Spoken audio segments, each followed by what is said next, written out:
आदरणीय सभापति जी, मैं सबसे पहले सदन की तरफ से और मेरी तरफ से नवनिर्वाचित उपसभापति श्रीमान हरिवंश जी को हृदयपूर्वक बहुत बहुत बधाई देता हूं।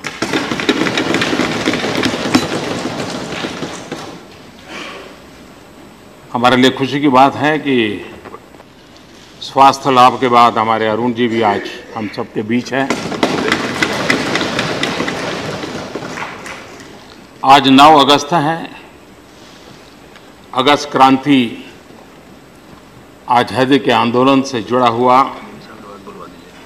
एक महत्वपूर्ण पड़ाव था और उस पड़ाव में बलिया की बहुत बड़ी भूमिका थी। 1857 का स्वातंत्र संग्राम से लेकर के बलिया आज़ादी की लड़त, क्रांति के बिगुल बजाने में, जीवन न्योछावर करने में अग्रिम पंक्ति में रहा था। मंगल पांडे जी हो, चित्तू पांडे जी हो और चंद्रशेखर जी तक की एक परंपरा, और उसी कड़ी में एक थे हरिवंश जी।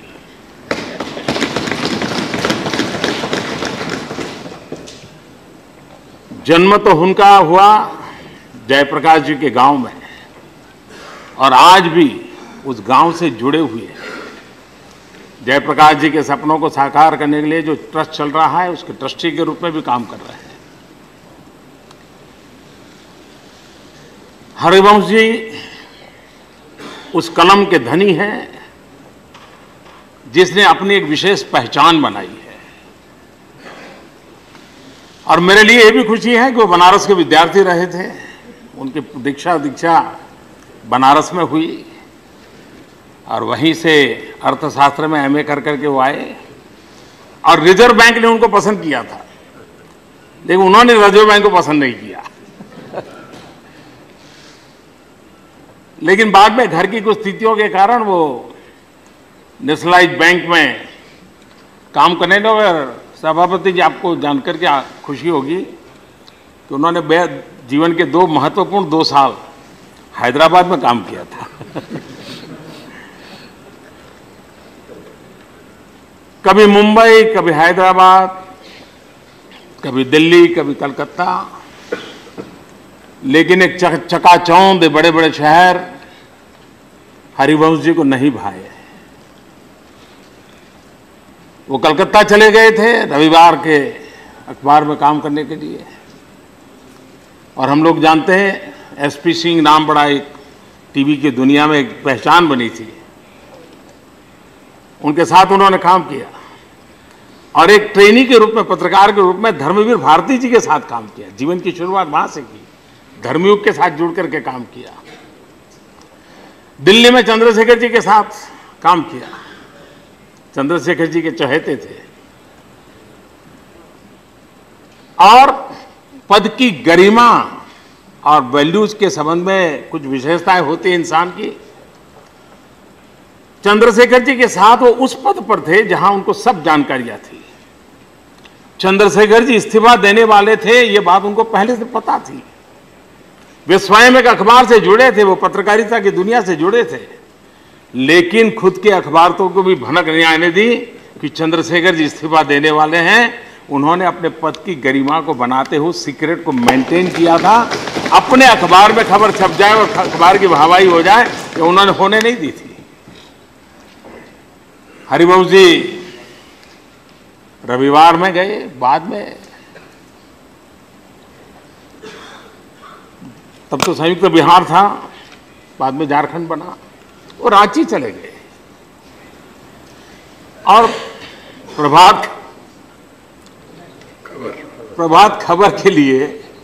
और जब उन्होंने ज्वाइन किया तब उसका सर्कुलेशन सिर्फ 400 का था। जिसके जीवन में इतने अवसर हो, बैंक में जाएं तो वहां अवसर था, प्रतिभावान व्यक्तित्व था, लेकिन उन्होंने अपने आप को 400 सर्कुलेशन वाले अखबार के साथ अपने आप को खपा दिया। 4 दशक की पत्रकारिता यात्रा, समर्पित पत्रकारिता यात्रा, और वो पत्रकारिता जो समाज कारण से जुड़ी हुई थी, राजकारण से नहीं। और मैं मानता हूं हरिवंश जी के युग की ये सबसे बड़ा योगदान होगा कि वो समाज कारण की पत्रकारिता के पुरोगार रहे और उन्होंने राजकारण वाली पत्रिका से अपने आप को बहुत दूर रखा। वे जन आंदोलन के रूप में अखबार को चलाते थे।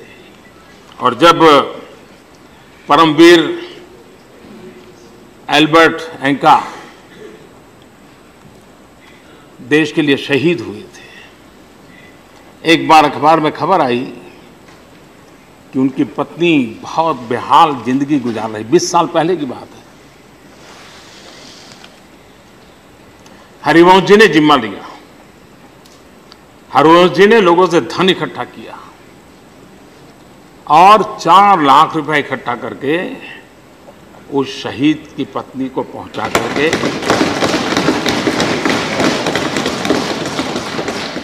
एक बार एक प्रतिष्ठित व्यक्ति को नक्सलिस्ट उठा गए। हरिवंश जी अपने अखबार के जो भी स्रोत थे उनके माध्यमों से हिम्मत के साथ नक्सलियों के बेल्ट में चले गए, लोगों को समझाया बुझाया, आखिरकार उसे छुड़ा करके ले आए, अपनी जिंदगी दांव पे लगा।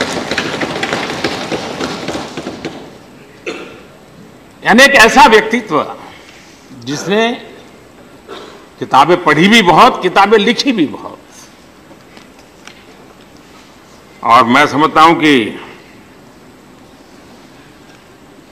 अखबार चलाना, पत्रकारों से काम लेना, ये तो शायद सरल रहेगा। समाज कारण वाली दुनिया, उसका अनुभव एक है, राजकारण वाली दुनिया का अनुभव दूसरा है। एक सांसद के रूप में आपने सफल कार्यकाल के अनुभव सबको कराया है, लेकिन ज्यादातर ये सदन का हाल ये है कि जहां खिलाड़ियों से ज्यादा एम्पायर परेशान रहते हैं। और इसलिए नियमों में खेलने के लिए सबको मजबूर करना एक बहुत बड़ा चुनौतीपूर्ण काम है, लेकिन हरिवंश जी जरूर इस काम को पूरा करेंगे। हरिवंश जी की श्रीमती जी आशा जी, वो स्वयं चंपारण से है, यानी एक प्रकार से पूरा परिवार, कहीं जेपी से तो कभी गांधी से, और वो भी एमए पॉलिटिकल साइंस है, तो उनका एकेडमिक नॉलेज शायद अब ज्यादा आपको मदद करेगा। और मुझे विश्वास है कि अब सदन का मंत्र बन जाएगा सभी हम सांसदों का, हरि कृपा। अब सब कुछ हरि भरोसे, और मुझे विश्वास है कि हम सभी उधर हो इधर हो, सभी सांसदों पर हरि कृपा बनी रहेगी। ये चुनाव ऐसा था जिसमें दोनों तरफ हरि थे, लेकिन एक के आगे बीके था, बीके हरि, कोई ना बीके, और इधर थे उनके ऊपर आगे कोई बीके बीके नहीं था। लेकिन मैं बीके हरिप्रसाद जी को भी लोकतंत्र की गरिमा के लिए अपने दायित्व को निभाते हुए, और सब कह रहे थे भाई परिणाम पता है लेकिन प्रक्रिया करेंगे, तो काफी नए लोगों की ट्रेनिंग भी हो गई होगी वोट डालने की। तो मैं सदन के सभी महानुभावों का, सभी आदरणीय सदस्यों का इस पूरी प्रक्रिया को बहुत उत्तम तरीके से आगे बढ़ाने के लिए, और उपसभापति जी को मुझे विश्वास है कि उनका अनुभव, उनका समाज कारण के प्रति समर्पण, और हरिवंश जी की एक विशेषता थी, उन्होंने कॉलम चलाई थी अपने अखबार में, हमारा सांसद कैसा होना चाहिए।